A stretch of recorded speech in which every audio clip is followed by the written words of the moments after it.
Everyone judged him for his appearance, but in the next few seconds, he proved them all wrong. What looked like violence turned into an act of pure courage.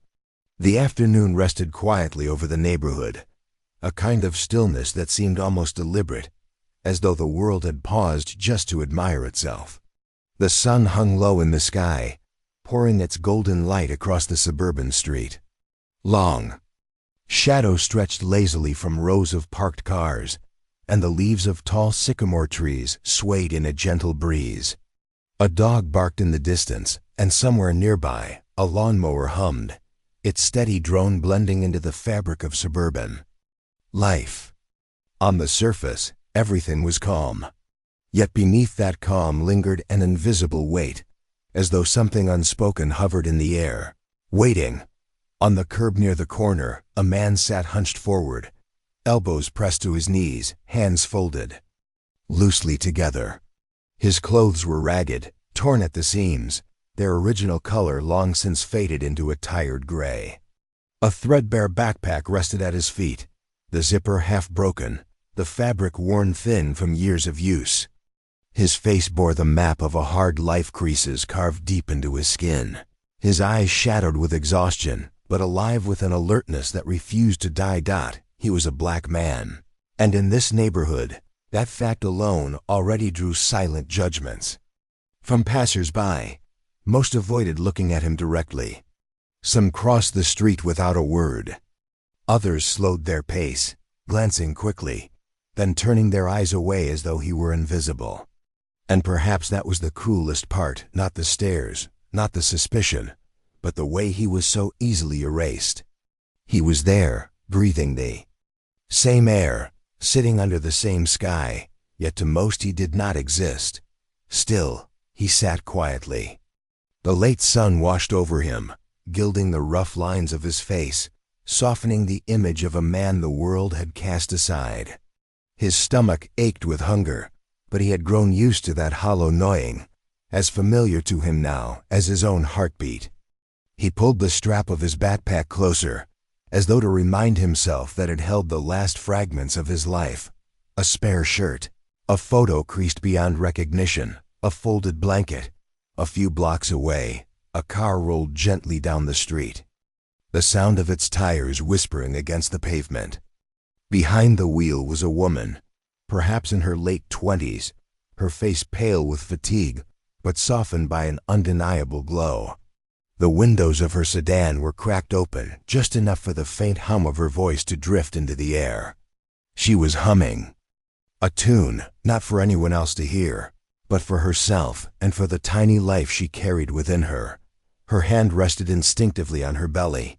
Her fingers played protectively across the curve. Every so often, she smiled faintly, almost imperceptibly, when she felt the smallest flutter inside her. It was a gesture both tender and weary, a mother's gesture, weighted with the ache of sleepless nights, cravings, worries, and hopes that stretched beyond the horizon. She drove slowly, as though she cherished the stretch of time when the world seemed softer, less hurried. Each house she passed blurred into the next tidy lawns, white fences, the smell of fresh-cut grass. A part of her longed to pull over, to step outside and breathe in the warm air, to stretch her swollen legs and rest for just a moment. But another part of her, the part that was tired and ready to be home, kept her hands steady on the wheel. The man on the curb watched as the car approached, his eyes narrowing slightly.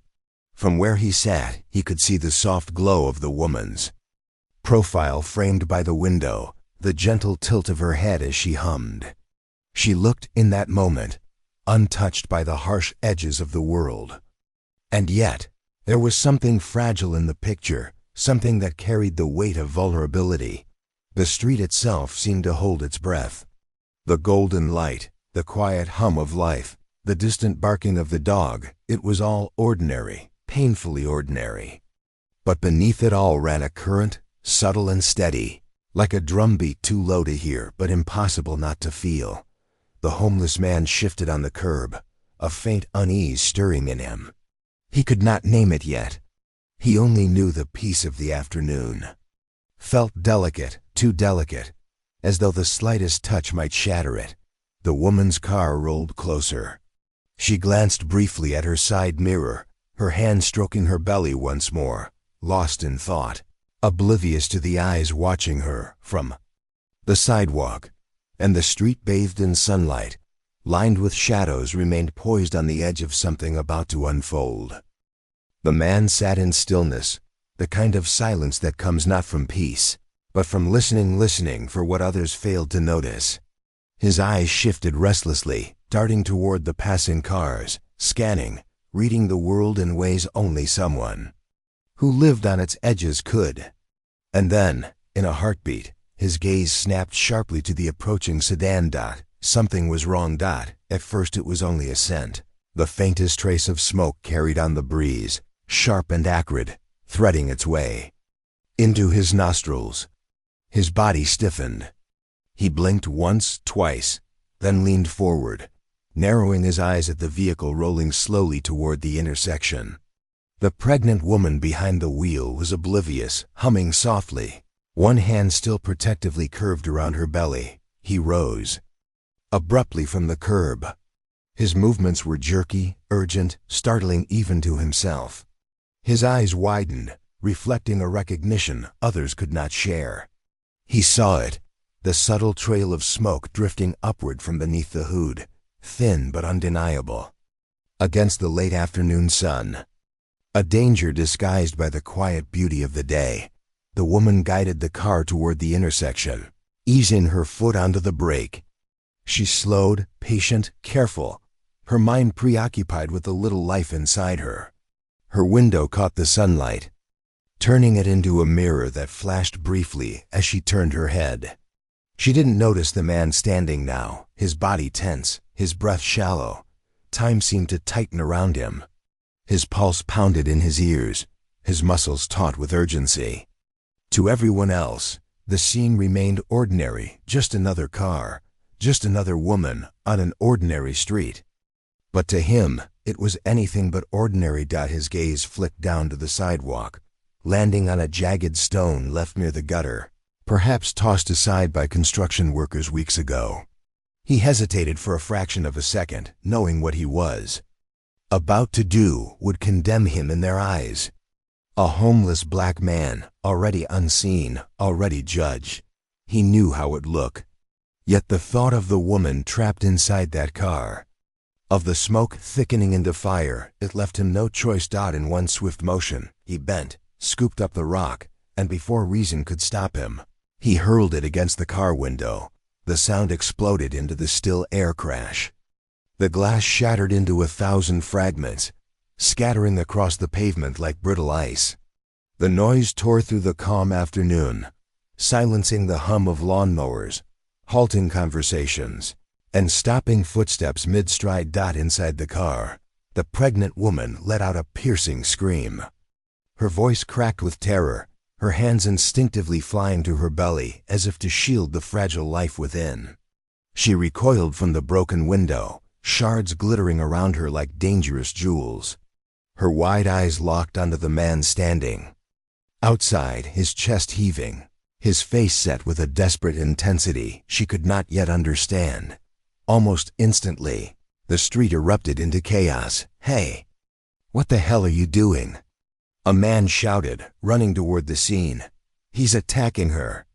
Another woman screamed, her voice sharp with panic. People emerged from their driveways, from porches, from sidewalks. A crowd gathered in seconds, drawn by the violence of the moment, their faces twisted in outrage and fear. They saw only what they thought they knew: a ragged homeless man, a rock, a smashed window, a terrified pregnant woman. Phones rose into the air, screens glowing as onlookers recorded. Fingers jabbed in his direction. Voices overlapped, clashing, building into a roar of condemnation. "He's robbing her. Call the police. Stay away from her, you psycho." The woman inside the car could barely breathe. Her heart slammed against her ribs, her throat tight with panic. She pressed herself against the opposite door, trembling, her other hand clutching her swollen belly. She saw the man's ragged clothes, his rough face, and her mind spiraled with fear. Why me? Why now? The man didn't move toward her, didn't reach for her purse or demand anything. But in the hysteria of the crowd, that detail vanished. To them, his stillness was menacing, his silence incriminating. Children cried as their parents pulled them back. A man picked up a stick, brandishing it as though to defend the woman. Others shouted curses, their rage fueled by misunderstanding, their anger sharpened by prejudice. The air itself seemed to crackle with hostility. The once serene afternoon now fractured into chaos. And yet, in the eye of that storm, the homeless man stood firm, his chest rising and falling as he tried to speak over the uproar. His lips parted, but his words were drowned by the mob's fury. His eyes, however, told a different story, wide, urgent, pleading, not with malice but with a desperate need to be heard. But no one wanted to hear him. The woman's sobs filled the air, fragile and broken, mixing with the clamor of accusations around her. The crowd tightened, their judgment swift and merciless, each second painting the man darker, more dangerous, more guilty in their eyes. The scene had become a storm shouting fear, glass, and the sharp sting of misunderstanding. And standing at the center of it all was a man who had seen something no one else had seen, who knew something no one else yet understood. The afternoon's fragile peace had shattered with the window, leaving behind only chaos and the chilling weight of misjudgment. The crowd pressed in, a wall of voices and accusations. Phones stayed lifted, fingers pointed like weapons, judgment spilling out in every direction. The man stood in the middle of it all, the shattered window glittering at his feet, the woman's screams still trembling in the air. To anyone looking, he was guilty of violence, guilty of intrusion, guilty of being exactly who they believed he was, and yet he did not fight back. He did not raise his fists or lash out. He did not even move toward the woman cowering inside the car. Instead, he stood still, chest heaving, eyes blazing with a desperate fire. His voice tore through the chaos, raw and frantic. "Check the car," he shouted, his words cracking from urgency. "Look at the car, please." For a moment, the mob's fury faltered. Confusion rippled across faces.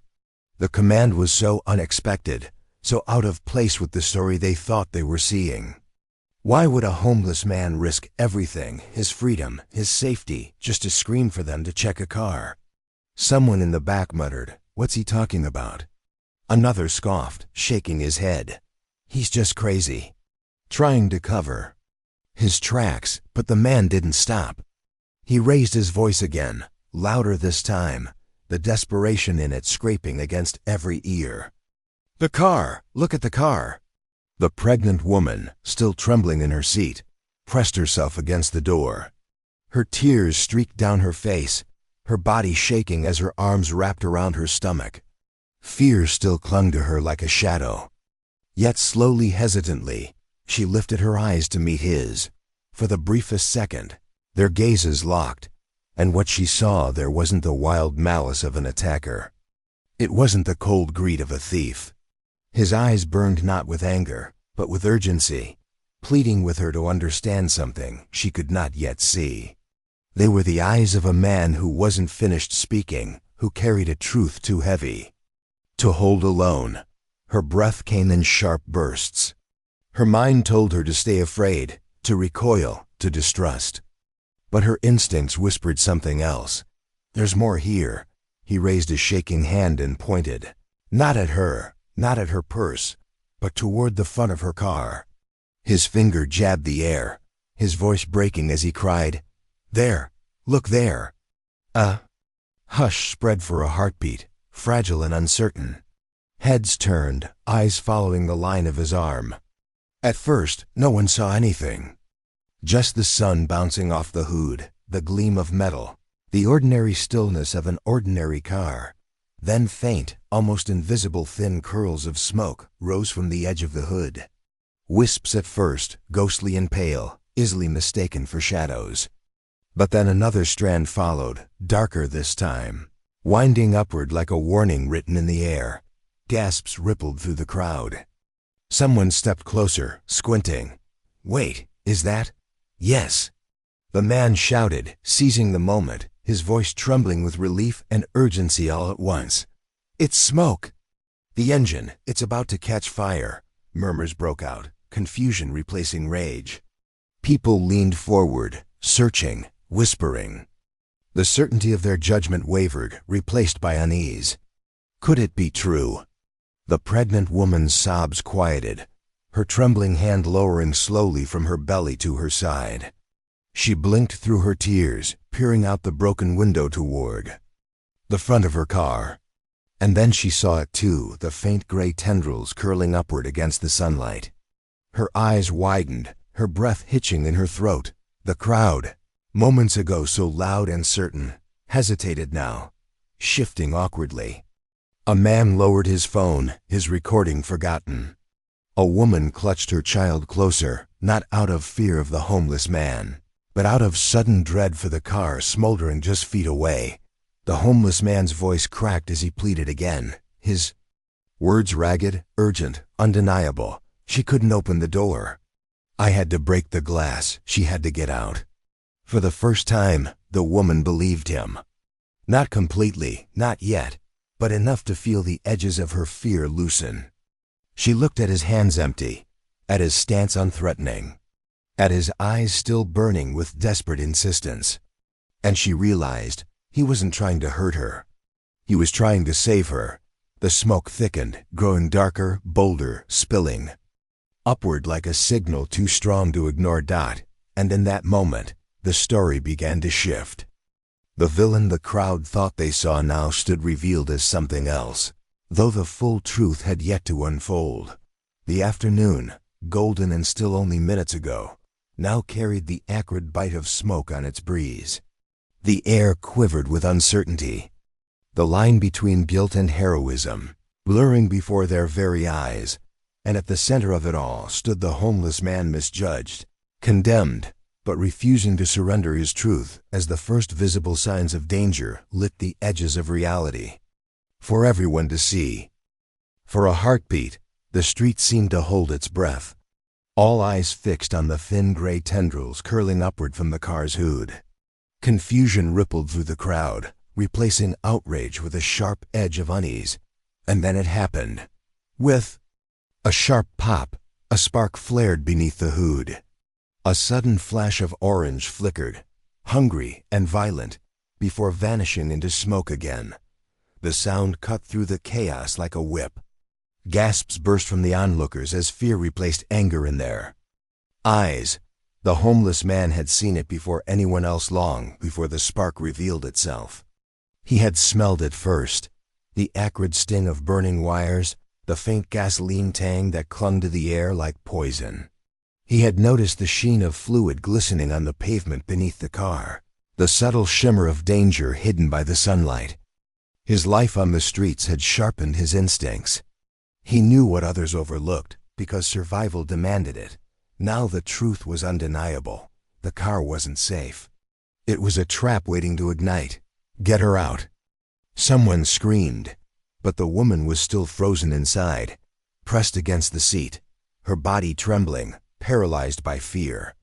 Her door handle was jammed, and she hadn't even realized it yet. Her hands fumbled uselessly, her sobs breaking into shallow gasps as the smoke thickened. The man didn't hesitate. He lunged forward, reaching through the jagged hole where the window had been. His hand brushed against shards of glass, slicing his skin, but he didn't flinch. He found the seatbelt buckle, pressed hard, and the straps snapped free with a sharp click. "Come on," he urged, his voice steady but urgent, like a lifeline. "Thrown across water. We don't have time." The woman stared at him, still shaking, her eyes wide with disbelief. A moment ago she had been terrified of him, certain he meant her harm. Now she saw nothing but determination in his face. Not greed, not anger. Only a desperate resolve to pull her from danger. That her hesitation lasted only a second. Then she reached for him, He pulled gently but firmly, guiding her through the broken window. The crowd parted, stunned into silence as the ragged man lifted the pregnant woman with surprising care. She clung to him, her arms trembling around his shoulders, her body heavy with fear and the weight of the child inside her. And then the car roared, with a violent humph. Flames erupted from beneath the hood, spewing black smoke into the golden sky. The fire spread in an instant, swallowing the front of the vehicle, its heat washing over the street. The sound was deafening, metal popping, glass cracking, the hungry roar of something alive and merciless. The woman screamed, burying her face against his chest.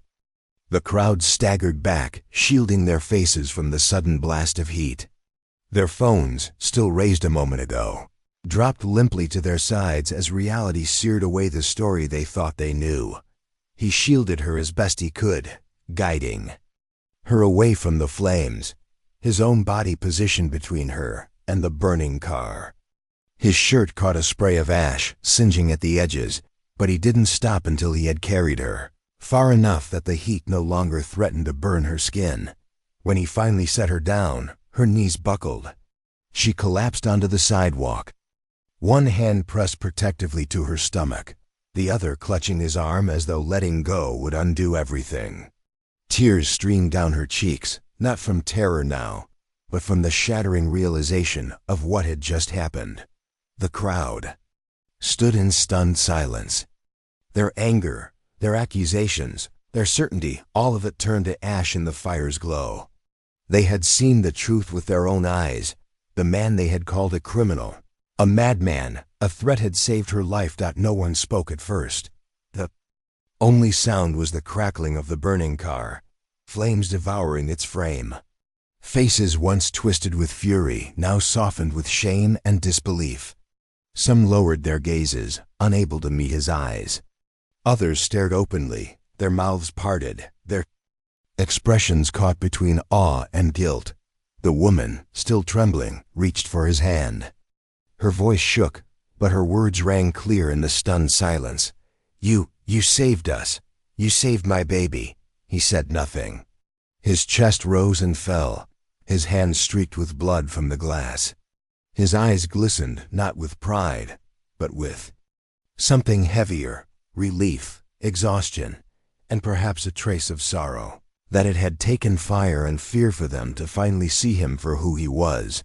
The car let out one last groan, then collapsed inward as the flames consumed it fully. Smoke billowed skyward, thick and black, as if marking the moment the street itself had learned its lesson. And in that moment, the homeless man who had been invisible, despised, condemned stood revealed as a savior. The fire raged behind them, a furious beast consuming metal and glass.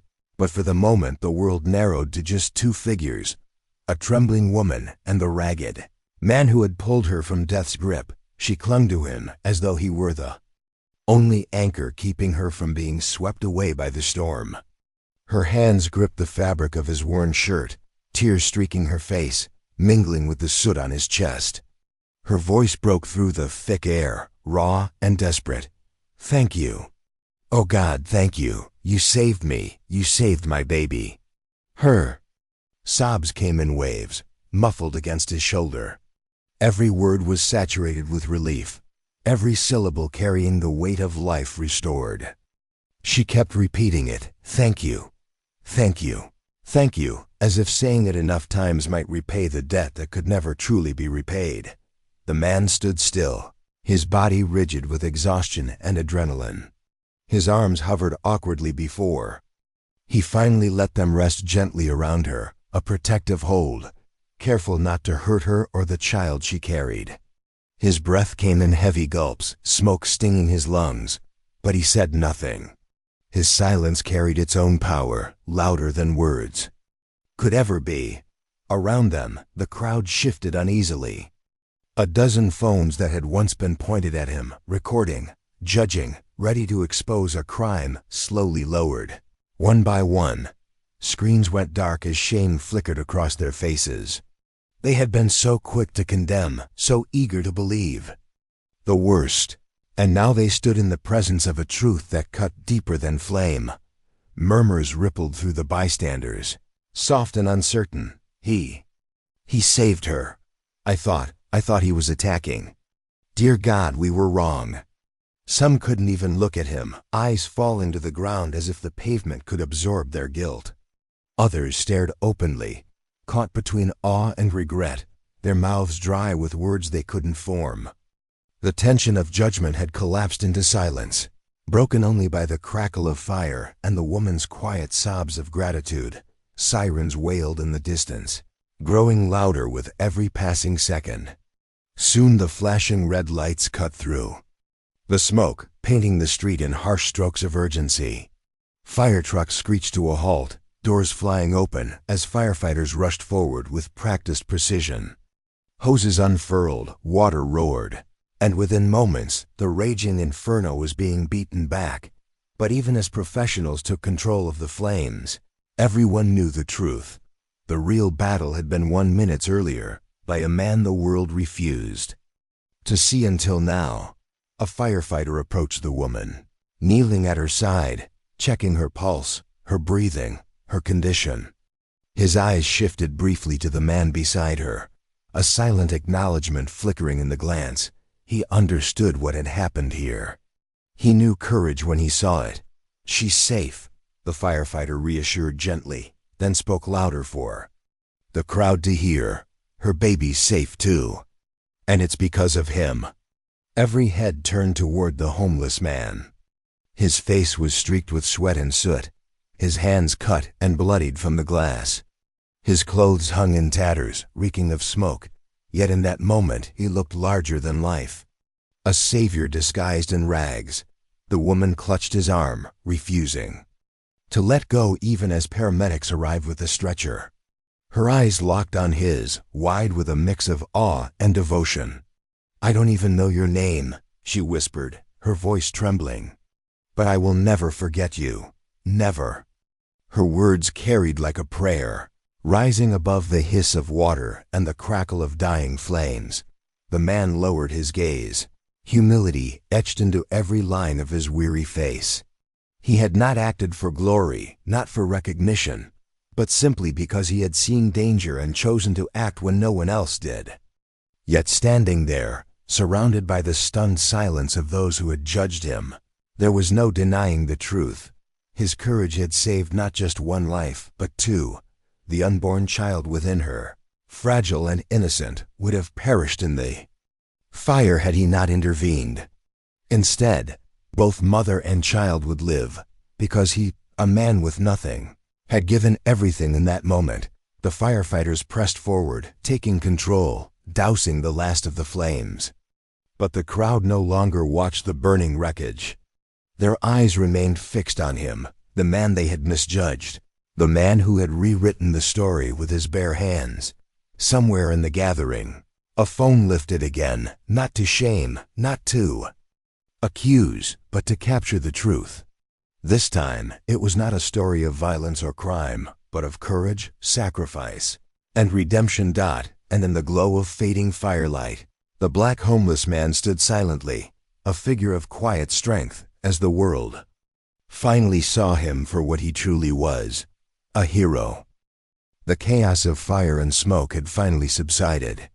The once gleaming car was now a twisted blackened shell, steam hissing where water met scorched metal.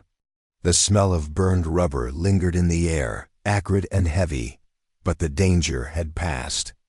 All that remained was silence, a silence thick with realization, with the weight of what had just unfolded before everyone's eyes. The woman, still trembling but alive, sat on the curb with the homeless man at her side. Her hands were unsteady as they brushed over her belly, as if reassuring herself again and again that her child was safe.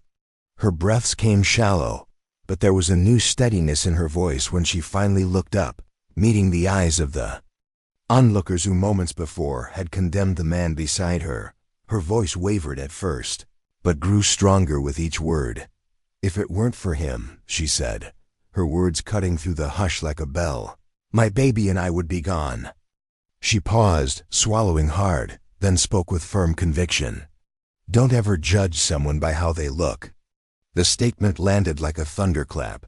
Heads dropped, hearts clenched. No one dared to argue, because everyone had seen it. The smoke, the fire, the window shattered not in violence but in salvation. They had misread him, condemned him with their assumptions, and nearly missed the truth of his bravery. A ripple of shame spread through the crowd, but alongside it came something else, something softer, warmer, compassion, gratitude, recognition. It began quietly. A man in a business suit, still holding his phone awkwardly at his side, stepped forward. His hand trembled as he reached into his jacket pocket, pulling out a folded $20 bill. He hesitated for a second, then knelt and placed it gently into the homeless man's hand. "Thank you," the businessman whispered, unable to meet his eyes. Then came another. A woman removed the scarf from around her neck, thick and woolen, and draped it carefully over his shoulders. "You'll need this tonight," she murmured. A teenager shuffled forward, holding out a sandwich still wrapped in paper. He pushed it into the man's hands without a word, his eyes shining with unshed tears. And soon the dam broke. Food, blankets, loose change, even jackets were pressed toward him. Each offering was small, but together they formed something greater, and Corin. Unspoken acknowledgement, a collective apology, a recognition of dignity long denied. For years he had been invisible. A shadow on the curb, a body people avoided with quickened steps and averted gazes. To them, he had been just a black homeless man, another statistic, another assumed burden. But here, in the golden afterglow of a setting sun, that label shattered. For the first time in so long, he was seen not as a vagrant, not as a danger, but as a human being. As a protector, as a hero. He stared down at the pile of offerings now resting in his lap, his rough hands trembling over them. His chest rose and fell, the weight of years of rejection and silence heavy in that moment. His eyes glistened, though. He tried to blink the tears away. Gratitude burned in his throat, but words failed him.